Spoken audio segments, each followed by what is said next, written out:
Қайырлы күн, құрметті әріптестер. Бүгін кезекті тәжірибе тарату алдыларыңызда Шет ауданы Жарық Тірек мектебінің бастауыш сынып мұғалімі Гүлдана Қабан, педагог зерттеуші, қазір сіздердің алдыңызға логика әлемі екінші сыныпқа арналған авторлық оқу әдістемелік құралын таныстыру тақырыбындағы педагогикалық озық тәжірибесін ұсынады. Қатысатын аймақтар Қарағанды, Теміртау, Саран қалалары. Гүлдана мұғалім, сөз сізде, сәттілік сізге. Рахмет. Сәлеметсіздер ме, құрметті әріптестер, сіздерге сәттілік тілеймін. Еңбектеріңізге табыс тілеймін, қосылып қолдау көрсетіп отырсаңыздар.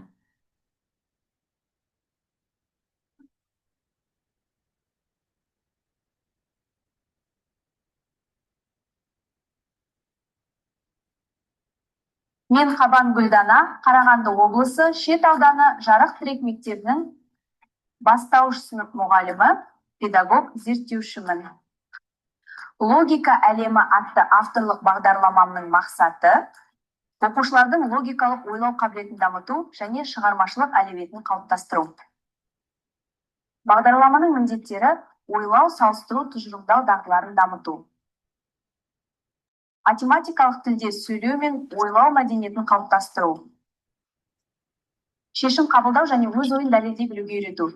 Есептер шығару барысында түрлі тәсілдерді қолдануға машықтандыру. Оқушылардың функционалдық сауаттылығын арттыру, математика пәніне қызығушылық пен өзіндік ізденісті дамыту.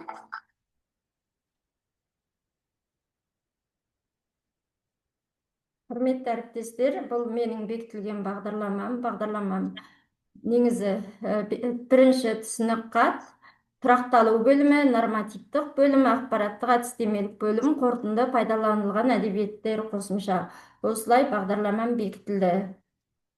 Енді бағдарламамның мақсаты логикалық есептерге құндылықтарды кіріктіру арқылы оқушылардың функционалдық сауаттылығын дамытып, тиімді әдіс тәсілдерді ұсынып, тәжірибеде қолдану жолдарын көрсету.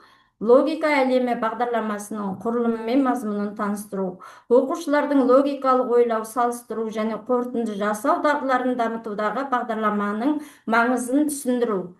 Логикалық тапсырмалар мен ойын элементтерін сабақта тиімді қолдану жолдарын көрсету. Бағдарлама аясында әзірленген қысқа мерзімді жоспар мен жұмыс дәптерін пайдалану тәсілдерін бөлісу. Мұғалімдердің тәжірибе алмасуы.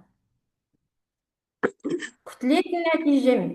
Мұғалімдер логика әлемі бағдарламасының мазмұны мен құрылымын толық түсінеді. Бағдарламадағы тапсырмаларды сабақ барысында тиімді қолдану жолдарын меңгереді. Оқушылардың логикалық ойлау, салыстыру және қорытынды жасау дағдыларын дамытуға бағытталған әдіс тәсілдерді тәжірибеде қолдана алады.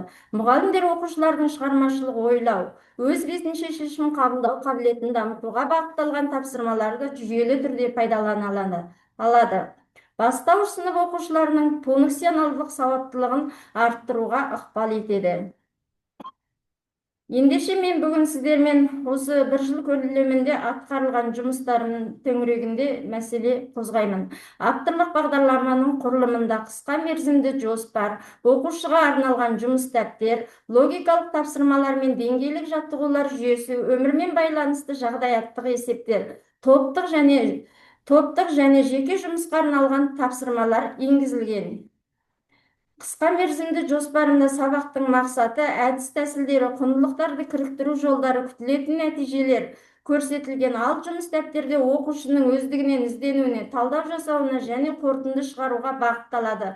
Бағдарламаның басты ерекшелігі оқушы дайын білімді қолдану емес, мәселені шешуші, ойлай алатын тұлға ретінде қалыптастыруға бағытталуы.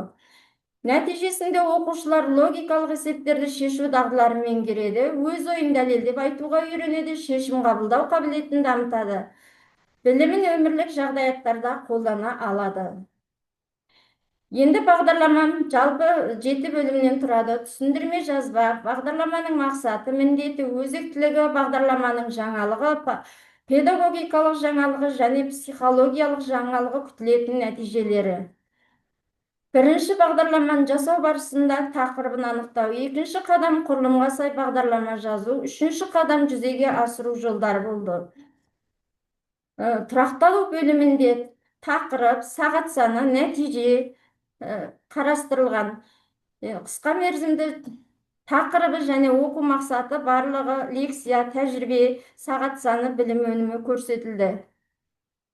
Қысқа мерзімді жоспарымен таныстыратын болсам, қысқа мерзімді сабақ жоспарымда біртұтас тәрбие жобасымен кіріктірілген сабақтардың мақсаты тәрбиесіз берілген білім адамның қас жауы, қас жауы демекші, білім адамның ақыл ойын дамытады, тәрбие адамның мінезін, адамгершілігін қалыптастырып, екеуі бірге болғанда саналы адамзат қалыптасатыны белгілі. Енді бұл құндылықтарды кіріктіру барысында өз елінің тарихы мен мәдениеті туралы алғашқы түсініктерді қалыптастырып отырады. Әр сабақтың кезеңдерінде біртұтас тәрбие жобасы енгізілген.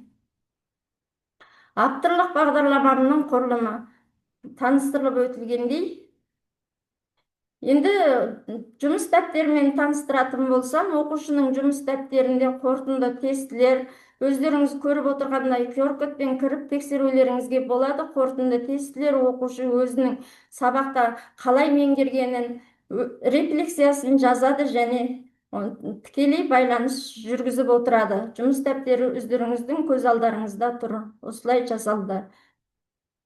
Сонымен қоса тесті тапсырмалары да Google дискіде жасалып үнемі беріліп отырылады.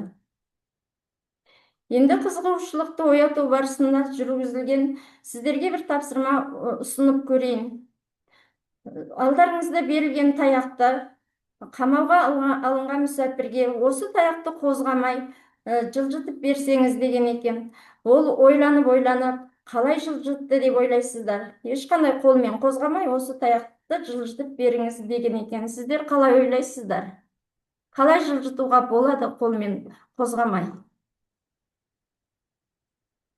Ойларыңызды айтып отырсаңыздар, бөлісіп.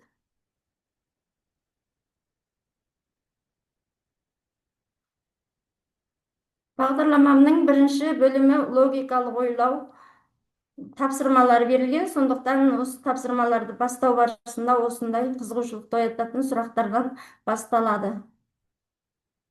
Қалай жылжытуға болады деп ойлайсыздар?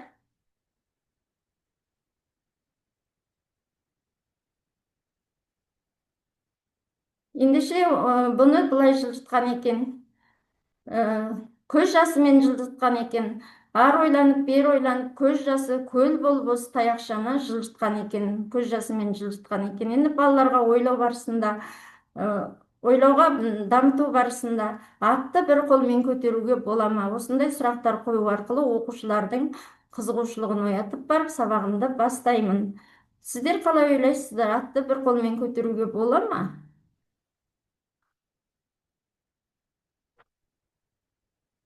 Балалар әртүрлі нұсқауларын айтты, көтере алмайды деген сияқты, көтереді деген сияқты. Айланып келіп оқушылар өздері тапты бұны. Шахматқа қатысатын оқушылар айтты.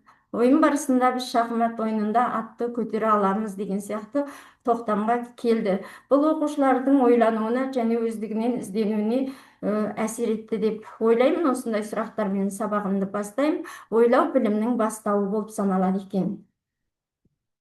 Енді мен осы бағдарламаны жазу барысында оқушылардың зерттеу жүргіздім. Зерттеу жүргізілгенде визуалды және аудиал оқушылар, кинестетикалық оқушыларды анықтадым. Аудиал оқушылар 15% болды, визуал оқушылар 65% болды, кинестетикалық оқушылар 35% болды. Енді осы оқу стильдеріне қарай тапсырмаларды оқушыларға бере бастадым.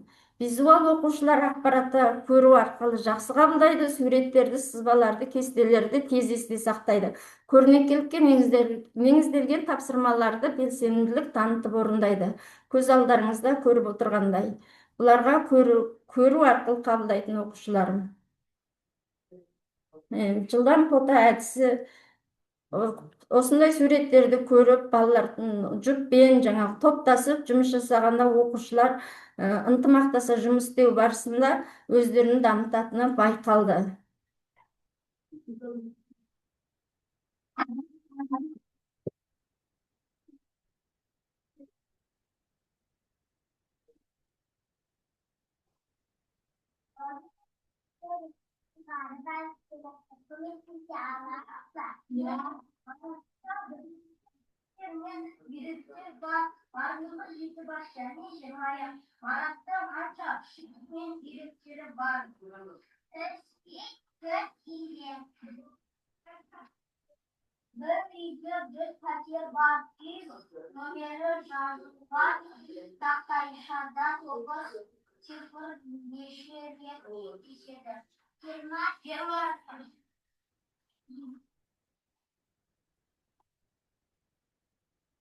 мындай визуал окуушуларга арналган акпаратты көрүү аркылуу жакшы кабылдайды. Эми осундай тапшырмаларды орундоо барысында осундай тапшырмаларды орундоо барысында окуучунун билимди эсте сактабы және өздүгүнүн изденүүнү көп әсерин тийгизди. Көз алдарыңыздагыдай ребус осундай эсептер. Билимдин эң маңызды фактылары жаттоо эмес, ойлой билүү экен. Сондуктан мага өтө маңызды болду осундай ребустар менен жумуш жасоо барысында. Окуучулар ажептәуір өздөрүн дамыта алды деп ойлоймун. Мындай тапшырмалар орундоо барысында да жакшы жетистиктерге жетти. Булар басында кыйындык туудурду, жүрө келе тапшырманы орундоо барысында төсөлдү деп айта аламын. Эndi осы берилген капустаны жемес үчүн коршоо керек болду. Окуучулардын өздөрү ар түрлүү тәсилдерди колдона отуруп, осундай чечим кабылдап, осулай орундап чыкты. Аудиал окуучулар менде тапшырма орундоо барысында акпаратты эстүү аркылуу жакшы меңгереді. Олар түсүндүрөдү, тыңдайды, талкуулайды, сурактарга жаап береді, кабылдайды. Осундай эсептерди орундоо барысында топта жумуш деген өтө тийимдүү болатыны байкалды. Суракты неге коябыз, неге эсте сактауга, аныктауга, байланыштырууга, колдонууга, тереңирээк ойлоого, рефлексия жасоого, ойлонууга көмөктөшөт. Окуучулар эсептерди чыгаруу барысында бири-бирине сурак коюп, ойлонуп, талкуулап, талдап, осундай жумуштар барысында окуучулар өздөрүнүн өз ынтымактаса жумуш жасоо окуучуларга үлкен ыкпал этти.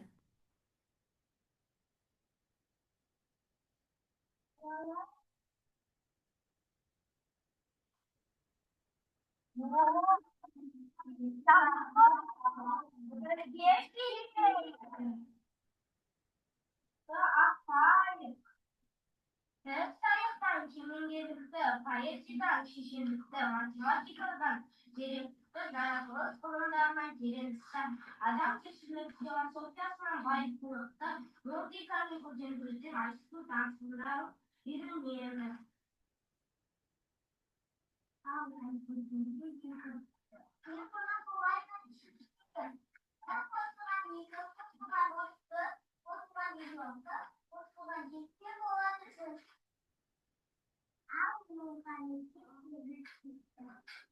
Не ойлойгону артырап ешкандай алмаган инсандар 86 алдары 98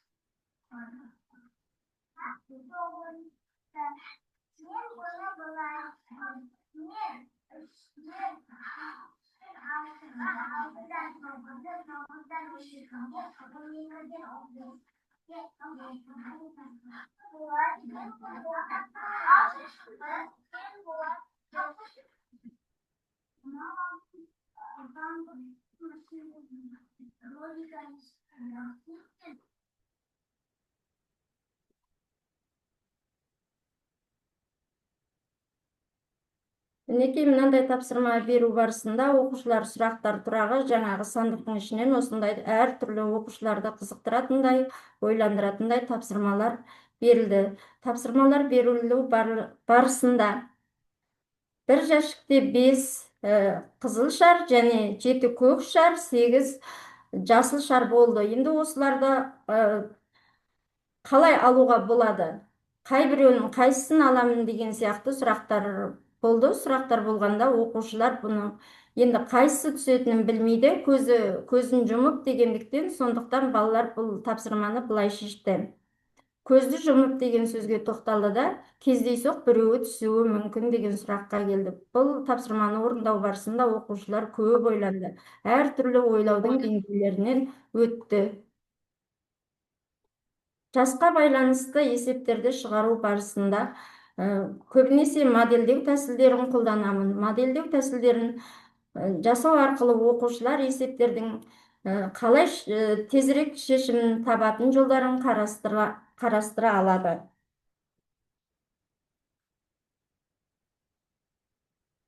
Көз алдарыңызда көрсетілгенде осындай тапсырмалар. Балаларға көбінесе жарыс, сайыс сабақтар өте тиімді әсер ететіні байқалды. Геометриялық фигуралардың төменде фигурал қанша үшбұрыш бар, қанша шаршы бар деген сияқты тапсырмаларды оқушылар өте жақсы қызыға орындап, тапсырмаларды орындайды. Жалпы өмірмен байланыстырып, сабақтарды өткізіп отырдым. Ақылды жетілдіру үшін жаттай бергеннен гөрі көбірек ойлану керек деп Альберт Эйнштейн айтқандай, оқушыларды көп ойлануға үйретсе, нәтиже болатыны байқалды. Қарт әдісі жаңағы кинестетикалық оқушыларға арналған тапсырмалар. Олар өздері рөлдерде ойнап, жүріп, тапсырмаларды орындайды. Көбінесе белсенділік танытады, бір-бірімен дәлелдесіп, жаңағы жүріп, рөлдерде ойнау барысында оқушылар тапсырманы ойын барысында жақсы меңгеретіні байқалды. Логикалық ойындар, тәжірибелік тапсырмалар, құрастыру жұмыстары, рөлдік ойындар тиімді нәтиже берді. Практикалық әрекет арқылы білімді алу кинестетикалық оқушылардың есте сақтауын жақсартып, ойлау белсенділігін арттырып отырды.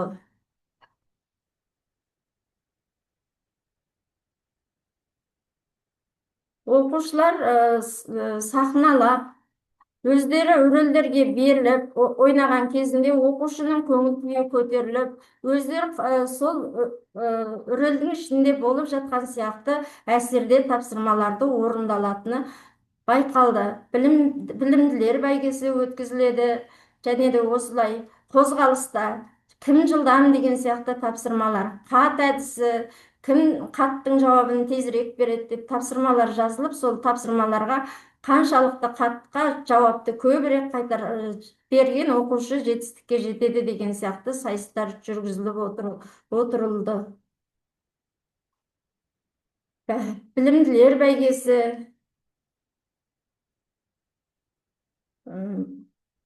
мынандай тапсырмалар ұсынылды. Бақаны суға түсірмей тез жеткізу, көбейту кестесін жаттау барысында оқушылар смайликтер жинау арқылы тапсырмаларды орындау. Кім көп смайлик жинаса, сол оқушы жетістікке жетеді деген сияқты тапсырмаларды орындап отырды.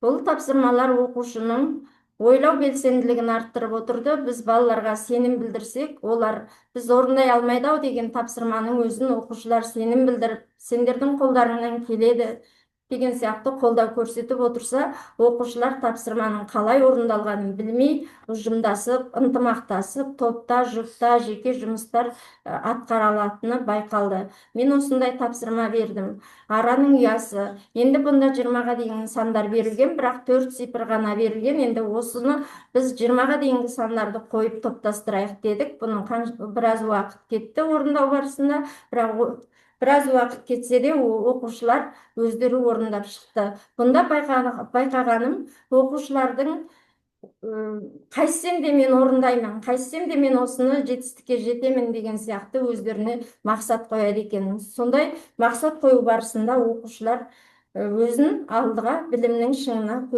көтеретіні байқалды. Мынандай тапсырмалар берілді. Суретті пайдаланып, бір қаздың массасын және тауықтың массасын тап деген сияқты оқушылар ойлана отырып, осы тауық пен қаздың қанша салмақтан тұратынын шешті. Бұл да ойлануына үлкен әсер етті. Ойланбай оқу пайдасыз, оқымай ойлану қауіпті демекші. Терең ой даналықтың белгісі дегендей, оқушыларды көбінесе ойлауға, ынталандыруға жетелеп отырдым.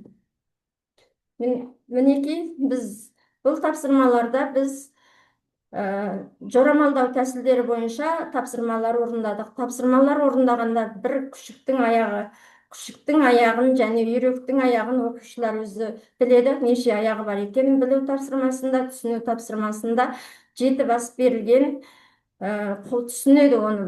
Осы Блум таксономиясының кезеңдері бойынша тапсырманы орындап шықты оқушылар.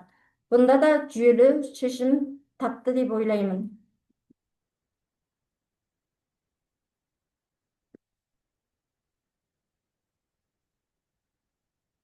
Оқушылардың көз алдарыңызда көріп отырғандай сабақ логикалық есептер шығару барысында осындай жетістікке жетті. Тапсырманы бірнеше тәсілмен шешу барысында осындай жетістіктерге жетілді. Квест ойын элементтері, пайыз және шығын күнделікті өмірге байланысты есептеу дағдылары дамып отырды. Сыни ойлау дағдысы әжептәуір дәрежеде қолданылды. Жобалық жұмыс жасау, функционалдық сауаттылықтарын дамыту, шешім қабылдау өте жақсы болды. Оқушылар сабақ барысында өзінің білетінін кері байланыс арқылы өзін өзі бағалауға, достарын бағалауға және өзіне өзі баға беру, өзін өзі бағалау тәсілдері, өзінің қандай жерде тұрғанын біліп бағалап отырды. Енді басында менде білім сапасы 65% болды, одан кейін 70, соңында 82%-ға жетті. Осы тапсырмаларды жүргізу барысында меңгерген дағдылары өздеріңіз көріп отырғандай.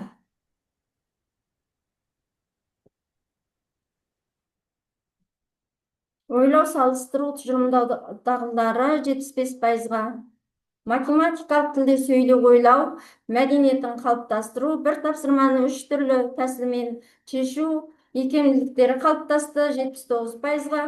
Квест ойын элементтерін әдістерін қолдану арқылы қызығушылығы 79%-ға. Пайыз және шығын күнделікті өмірмен байланысты есептерді 84%. Сыни ойлау әдістерін дамытуда оқушы өз бетінше білім алуды үйренді. Бұл да 89%-ға жетті. Өздеріңіз көрсетілгендей, оқушыларымның жетістіктері авторлық бағдарлама жазу және сайыстарға қатысудағы алған жетістіктерім және өзімнің ауданыма осы жұмыстарымды ұсынып отырдым. Осындай тәсілдер жасауға болады. Авторлық бағдарлама жазу жолдары туралы сабағымды да бердім. Бір-бірімізге қолдау көрсетіп, ынтымақтаса ассоциация жобасы аясында мұғалімдермен тәжірибе алмасып жұмыстандық. Авторлық бағдарламамның басылым беттерінде жарияланғаны республикалық деңгейлерде алған жетістіктерім. Берілген сабақтарымды әрбір өткізген іс-шараларыма рефлексия жасап, журналдарға жариялап отырдым. Енді өздеріңізден кері байланыс. Жақсы, Гүлдана мұғалім, сіздің уақытыңыз аз ғана қалды. Рахмет. Сізге сұрақтарыңыз бар ма, әріптестер? Презентацияны өшіре беріңіз. Остановить презентацию деп, демонстрацию деп. Әріптестер, сұрақтарыңыз бар ма? Айтатындарыңыз бар ма? Ұсыныстарыңыз бар ма? Енді бұл жерде қараңыздар, жалпы осы кісі жасаған оқу бағдарламасы бойынша 1 жыл апробациядан өткізіп, сол 1 жыл бойғы жұмысымен таныстырды және апробацияның қорытындысын көрдіңіздер ғой. Мысалы, күтілетін нәтижеге байланысты қандай нәтиже күтіп отырсыз, сол бойынша әр критерийге балалардың деңгейін көрсетіп өтті. Осы оқу бағдарламасын пайдаланғанға дейін, пайдаланып болғаннан кейін қандай нәтиже, яғни нәтиже бар. 3 жылдық білім сапасы көрсетіліп отыр. Міне, яғни нәтижесі бар болғаннан кейін бекітілді. Нәтижесі бар болғаннан кейін сіздердің алыптарыңызға таратып отыр. Сондықтан да нәтижесі бар жұмысты алып, әрі қарай қолдансаңыздар болады. Әріптестер, шығып кетпейміз. Так.